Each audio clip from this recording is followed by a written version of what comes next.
দেখা গেছে সরকারি, বেসরকারি, শহর এবং গ্রামে প্রায় 60% শিক্ষার্থী ক্লাস 1-2 এ ওঠার পরেও রিডিং করতে পারে না। এর প্রধান কারণ হচ্ছে যথেষ্ট পরিমাণে সেই রিডিং প্লেস না পাওয়া।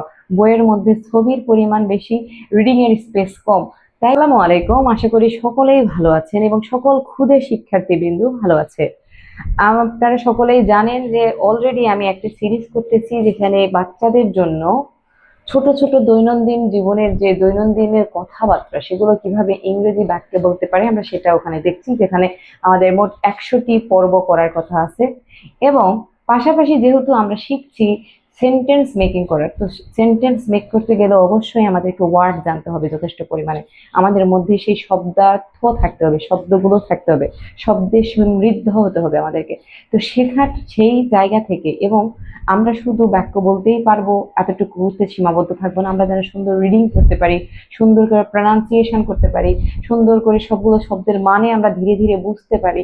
সেই জায়গা থেকে আমি সপ্তাহে চেষ্টা করবো 3টি করে অন্তত প্যাসেজ দিতে, যেটা একটু লোয়ার লেভেল, তারপরে আপার আপার এভাবে একটু অ্যাডভান্স ভাবে থাকবে, যেটা প্রাইমারি লেভেলের 1 2 3 4 5 পর্যন্ত স্তর থাকবে। সেই বাচ্চাগুলো এগুলো দেখতে পারবে।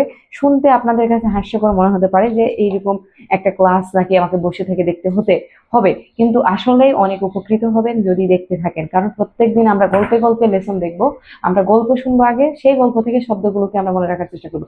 মনে রাখবেন সবসময় ভিজুয়াল জিনিস, কল্পনা করে এরকম জিনিস মানুষ দীর্ঘ সময় মনে রাখতে পারে।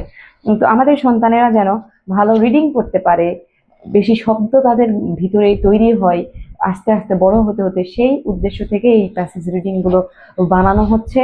আশা করি দেখবেন। তো দিনে আমরা সবার আগে কি করি, এরকম একটা ক্যাপ করি, তারপরে বেলুন ফুলাই, তাই না? সবাই পছন্দ করে balloon ফুলাতে।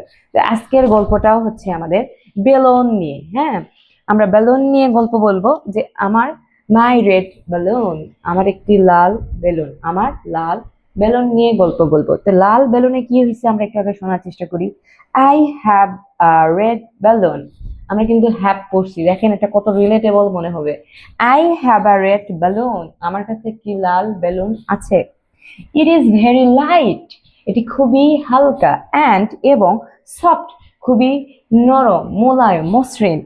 I blow the balloon with air, আমি বেলুনটি বাতাস দিয়ে কি করি, ফুলাই। তারপরে it flies high in the sky, এটি উপরে উড়িয়ে দেই বা উড়ে যায়। I love to play with my balloon, আমি আমার এই বেলুনের সাথে খেলতে খুবই পছন্দ করি। এখন আসেন নতুন কয়েকটা ওয়ার্ড আমরা এখানে দেখি। আমরা মোটামুটি সবগুলো ওয়ার্ডই চিনি, আমাদের পরিচিত, কিন্তু আমার মনে হয় এই যে আমার আপনার সোনামনের কাছে রেডটা তার কাছে পরিচিত। হ্যাঁ, পরিচিত, অবশ্যই পরিচিত। লাইট শব্দটা একটু, লাইট মানে সে আলো মনে করতে পারে, এই লাইট মানে হালকা, এই লাইট মানে হালকা। তারপরে আসে সফট, সফট মানে মসৃণ, নরম, তুলতুলে। হ্যাঁ, ব্লো, ব্লো মানে কোনো কিছু এইভাবে ফু দিয়ে ফুলানো, ফু দিয়ে ফোলানো। এয়ার বাতাস, এয়ার বাতাস। ফ্লাইস মানে উড়ানো, ফ্লাইস মানে উড়ানো বা ফ্লাই মানে ওড়া। হাই উঁচুতে, হাই উঁচুতে। স্কাই আকাশ, স্কাই আকাশ। প্লে খেলা, প্লে খেলা। কার সাথে? উইথ মাই বেলুন, আমার বেলুনের সাথে।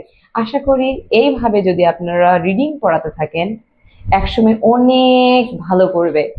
এগুলো খুবই সিলি বিষয় হতে পারে, যে এই সময় আসে আমি এগুলো কেন দেখাচ্ছি, খুব সিলি মনে হতে পারে, কিন্তু আপনাদের খুব উপকারে হবে যদি কন্টিনিউয়াসলি এই জিনিসগুলো বাসায় প্র্যাকটিস করাতে থাকেন।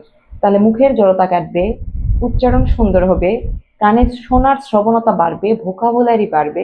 মানে একসাথে একটা কমপ্লিট প্যাকেজ, কত কিছু যে শিখবে এটা এটা কল্পনা করা যাবে না। এবং সেন্টেন্সও কিন্তু তার কাছে, একটা প্যাটার্ন গুলো কিন্তু তার কাছে পরিচিত হয়ে যাবে। আশা করি লেসন গুলো আপনাদের অনেক হেল্পফুল হবে। যদি হেল্পফুল হয়ে থাকে, লাইক, কমেন্ট, শেয়ার, সাবস্ক্রাইব যত যাবতীয় আছে সবকিছু করে দিবেন। হ্যাঁ, ধন্যবাদ।